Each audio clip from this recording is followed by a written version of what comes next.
world did I just sit through? What did I just witness? I'm pretty sure I just had years shaved off the back end of my life. What a tough, ugly watch this game was, and on top of it, they lost.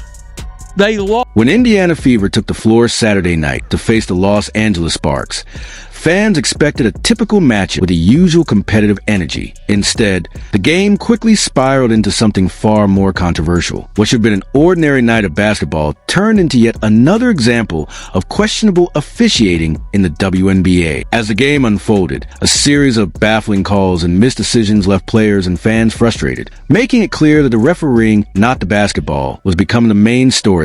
One thing with that last play that I'm speaking about, it seemed like they called it a loose ball foul at first, which would have been favorable for us because we have them in the bonus. Yeah, we were in the bonus with 5.5 minutes left to go. First time all season. I was shocked.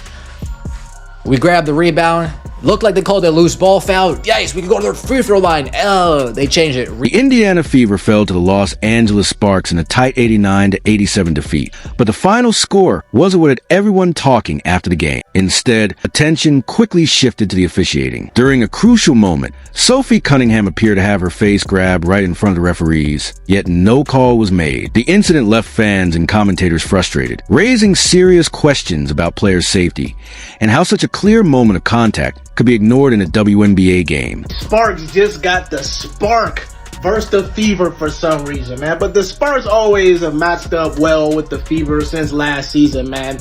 Tough ending for the Fever girls. Just some missed free throws, some questionable shots.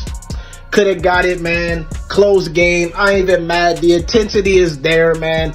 This team, if they can keep up this intensity, is going to be real nice when Caitlin. This wasn't merely an off night for the officials. It was a glaring example of systematic referee bias that highlighted deep flaws in WNBA officiating. During what began as a 50-50 challenge, Sophie Cunningham was physically tackled to ground and had her face grabbed, yet the referees remained completely unresponsive. The incident laid bare the league's ongoing struggles to protect players and maintain fairness, leaving fans stunned and questioning how such blatant disregard for safety could occur in a professional game. Let's just blame the referees and say, hey, but you called a loose ball foul. This was a game that we should have won. Again. And a game that we lost, unfortunately. 89-87, Los Angeles Sparks defeat. Meanwhile, Sydney Colson executed a perfectly clean defensive play, securing the ball with her hands. Yet the referees inexplicably called a foul. The situation became even more absurd when they spent nearly 5 minutes reviewing the play at the monitor, debating what was clearly illegal action. Fans were left incredulous as a blatant error went unpunished, while a completely legitimate defensive effort was unfairly penalized, underscoring the inconsistency and confusion in WNBA officiating. This was a disaster. The Indiana Fever cannot keep losing to teams like the LA Sparks if they're supposed to be a good team. And Rickea Jackson, she just flat abused the Fever in the last 3 minutes of the game.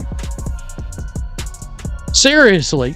The contradiction was nothing short of mind-boggling. Sophie Cunningham gets tackled to the ground and has her face grabbed, yet the officials act as if nothing is happening. Meanwhile, Sydney Colson makes a textbook basketball play, handling the ball cleanly with her hands. And suddenly the referees spring into action with their whistles. The hypocrisy was so blatant that even the broadcasters struggled to mask their disbelief at such a ridiculous and inconsistent approach to officiating in the WNBA. Sydney Colson. Man, shout out to her, dog. I can't overlook her. 6 points, 5 assists, 2 rebounds with that intelligent block. Like it. 2 of 4 from the floor and then 2 of 3 from the 3. I mean, she was shooting like she was the scorer of the team.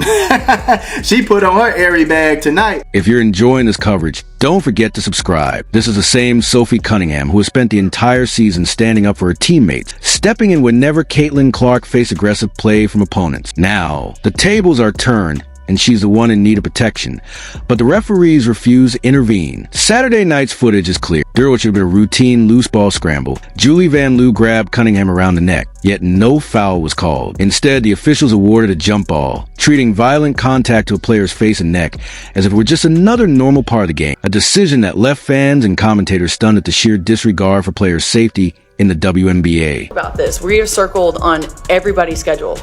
Everyone, no one likes us, right? So everyone in our locker room, that's the only type of people that we have that we can lean on, and we got to be better in that area. We have got to stay disciplined. We have to stay focused. We need to get consistent, and we got to lean on each other. And I think that we've kind of wavered a little bit on that. We have our own islands, but as one of the leaders on the team, I got to do a better job of grouping people, right?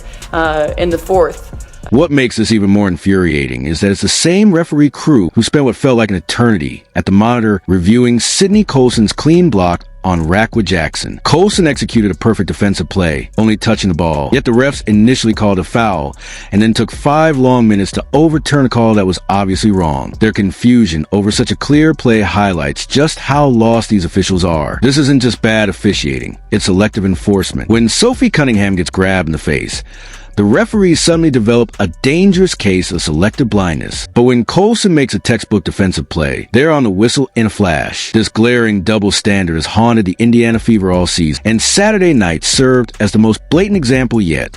In the starting lineup, and she was just trying to get charge calls all night, trying to get the charge calls because she was lacking with the size with Rakwa Jackson. So I understood why she was doing it and trying to get Rakwa in foul trouble. It was smart.